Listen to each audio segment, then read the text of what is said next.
Essanyu munnange ate mu katambi libadde lingi nnyo. Maama wa King Saha ng'ali munnange ate mu kujaganyaamuko wali mpolampola. Oluvannyuma lwa King Saha okuba kololo n'agiteeka munnange ate ku ttaka bye ngenda okubeera nga nkutuusaako, wabula ng'ate ye Mickey Sims Too Funny avuddeyo n'atendereza nti nno ekyali muganda wange e Lugogo ekituufu abantu munnange ate baafikkira. Esayidi eyo so mu maaso awo kw'ossa ate munnange kaakati nno obadde okimanyi nti nno abalwadde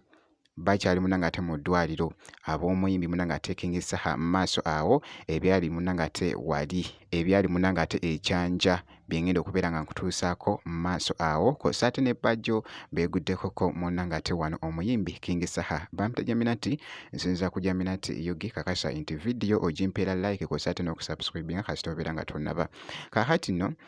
concert y'omuyimbi munnange ate King Saha nga boogezaako okulaba embeera munnange ate eyali wali. Kaakati naawo King Saha yali ali mu kuyimba ne Ziza Bafana nga boogezaako okulaba. Kansoke nkuzanyiremuko katono.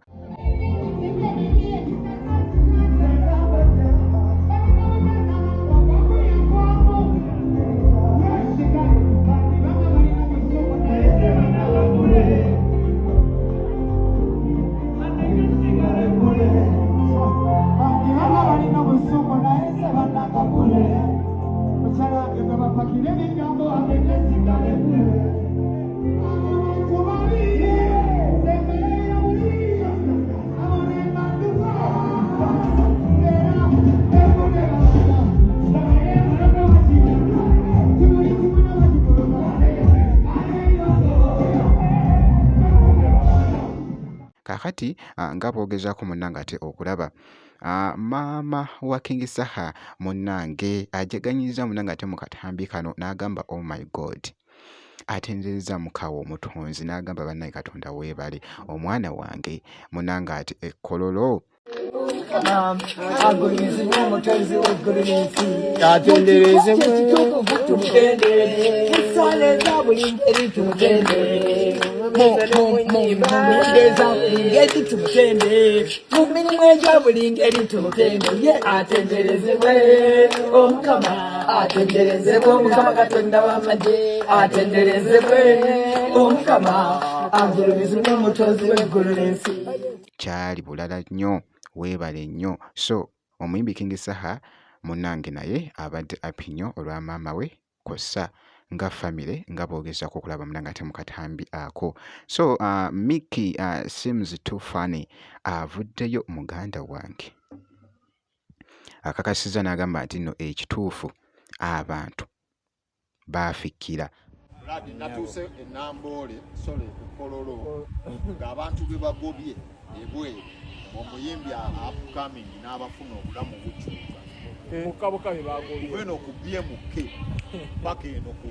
ekisaawe wekiggwerawo nanga waliwo abantu nga bagamba nze nagula waliwo bino bye tujja leeti tugenda kujjamu nga byawadde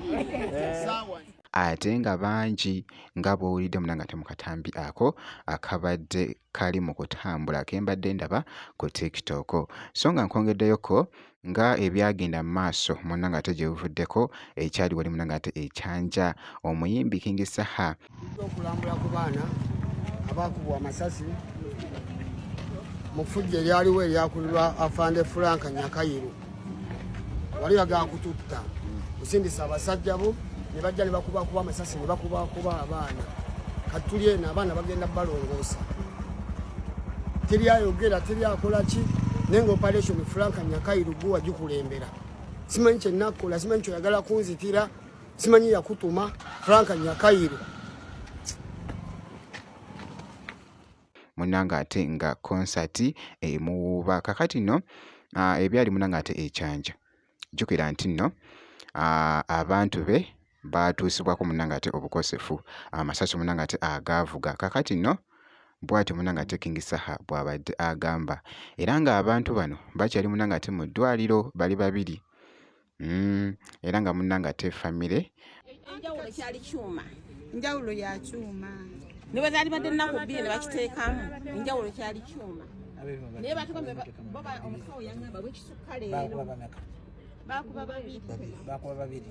owaffe bamukuba amasasi abiri owantu wamu egumba lyamementuka era bangambye bagenda muteekamu ekyuma ekisika ennyama gye bateekemu Nyakayiro yakuba amasasi yali wa SFC yali wa majja anti nze kugambye wajja ati Frank Nyakayiro babakubye amasasi Frank Nyakayiro twava Busoga bambi naye abaana babadde eno bajjajja baabwe omu abadde kisaasi omulala ng'akola ku gundi ku saaluuni omulenzi yali apakinga piki bwati omuli amusangana mu ku restaurant supermarket nga tabimanyi nabimanyi baali tebabimanyi nayo nga bwogezaako okulaba akatambi ako so nabyo munanga ate si birungi katongere munanga ate okubasabira abali munanga ate mu ddwaliro si byangu munanga ate n'akamu naye katubasabire batereere munanga ate bulungi nnyo eside eyo omuyimbi King Saha bw'atyo bw'avuddeyoko munanga ate mu butambi obwo so obutasoba munanga ate update yonna making sure nti nno osubscribinga ko sate n'okulayikinga video kasita obeera nga tonnaba